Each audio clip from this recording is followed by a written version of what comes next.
I need to tell you something about Stoicism that nobody talks about.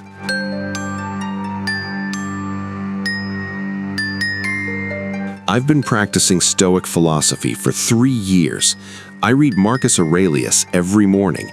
I meditate on death. I practice negative visualization. I've cut off dozens of people using the principles I teach on this channel, and it almost destroyed me. Not because Stoicism is wrong, but because I took it too far. There's a dark side to Stoicism, a line you can cross where discipline becomes detachment, where strength becomes numbness, where control becomes isolation. And if you're not careful, if you take this philosophy to its extreme, you won't become a stronger version of yourself. You'll become a colder one. This is my story. This is my warning. And this might save you from making the same mistakes I did. The dark side of Stoicism. Let me take you back to where this started. 3 years ago, I was a mess. Anxiety controlled my life. I cared desperately what everyone thought of me. Every rejection felt like death. Every criticism destroyed me for days. Then I discovered Stoicism. You have power over your mind, not outside events. And it changed everything. I learned that I couldn't control other people, only my response to them. I learned that most of my suffering came from my judgments, not reality. I learned that I could choose how to interpret events. It was intoxicating. For the first time in my life, I felt powerful. I started cutting off toxic people without guilt. I stopped seeking approval. I embraced discomfort. I practiced voluntary poverty. I meditated on death every morning. And people noticed. You're so calm now. Nothing bothers you anymore. You're so disciplined. The praise validated everything. I doubled down. If emotional control was good, complete emotional detachment must be better. If reducing desires was wise, eliminating all desires must be enlightenment. I became obsessed with being unshakable, with being the perfect Stoic, with proving that nothing could touch me. That's when I crossed the line. Here's what nobody tells you about taking Stoicism too far. You don't realize you're doing it. I thought I was mastering my emotions. I was actually suppressing them. I thought I was becoming self-sufficient. I was actually becoming isolated. I thought I was practicing detachment. I was actually becoming numb. Let me give you a real example. 6 months into my intense Stoic practice, my best friend, someone I'd known for 15 years, called me. His father had just died. And you know what I felt? Nothing. I said the right things. I'm sorry for your loss. He lived a good life. Death is natural. All technically Stoic, all technically correct, all completely hollow. When he needed his friend, he got a philosopher. When he needed empathy, he got Stoic maxims. When he needed me to be human, and I couldn't do it anymore. I started noticing the pattern. My mother would call excited about something. I'd respond with detached, "That's nice." My girlfriend would try to connect emotionally. I'd retreat into rationality. Friends would share their struggles. I'd offer Stoic solutions instead of just listening. I told myself I was helping. I was being the calm in their storm, the rational voice in their chaos. But here's the brutal truth. I was using Stoicism as emotional armor, not to be strong, but to avoid feeling anything at all.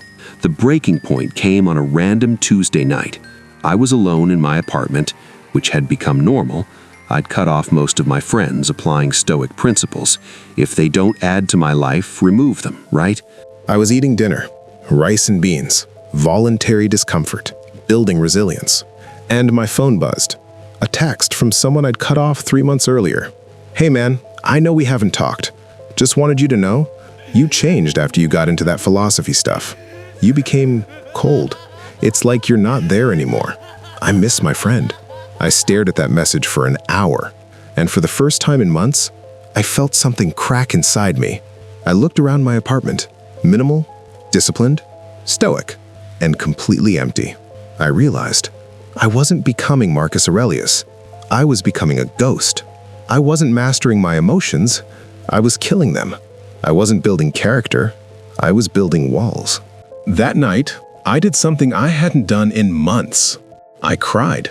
Not because I was sad, but because I realized I'd forgotten how. Here's what I learned the hard way.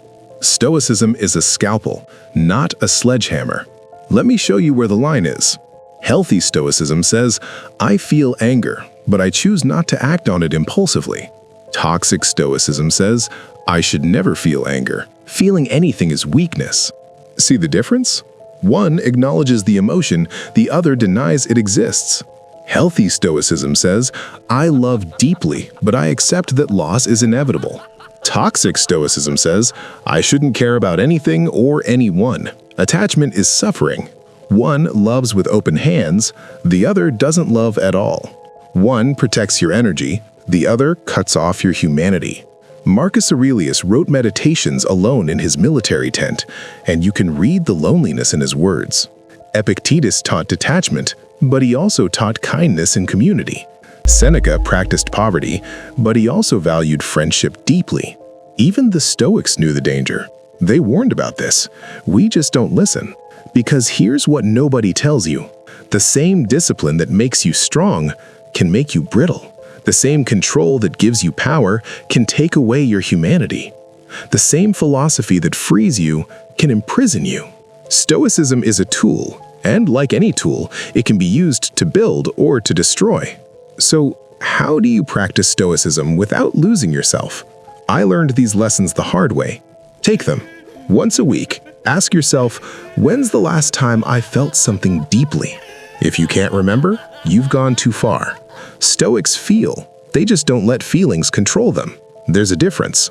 Maintain one vulnerable relationship. Have at least one person you don't perform Stoicism for. One person who sees you struggle. One person you don't have to be strong around. Marcus Aurelius had Antoninus Pius. Epictetus had his students. Seneca had Lucilius. You need someone who reminds you you're human. Yes, detach from outcomes, but don't detach from people. When someone's hurting, they don't need Stoic wisdom. They need your presence. Be the philosopher later. Be the friend first. Question your strength. If your emotional control starts feeling like emotional avoidance, pause. If your discipline starts feeling like isolation, reassess. If your Stoicism makes you feel superior to others, you've lost the plot entirely. True Stoic strength isn't about feeling nothing. It's about feeling everything and still choosing wisely. That's infinitely harder and infinitely more valuable. I started this video with a confession. Let me end with a challenge. If you're practicing Stoicism right now, and I hope you are because it's powerful, ask yourself these 3 questions. 1. Am I using Stoicism to grow stronger or to avoid feeling vulnerable? 2. Have I become more connected to people or more isolated? 3. Can I still cry? Can I still laugh? Can I still be moved by beauty, injustice, or love? If the answer to that last one is no, you haven't mastered Stoicism. You've been mastered by it. Stoicism is supposed to make you more human, not less. More alive, not numb. More connected, not isolated. Use it wisely, or it will use you. I learned this the hard way, so you don't have to. The dark side of Stoicism is real, but it's avoidable. Stay strong, but stay human. That's the balance.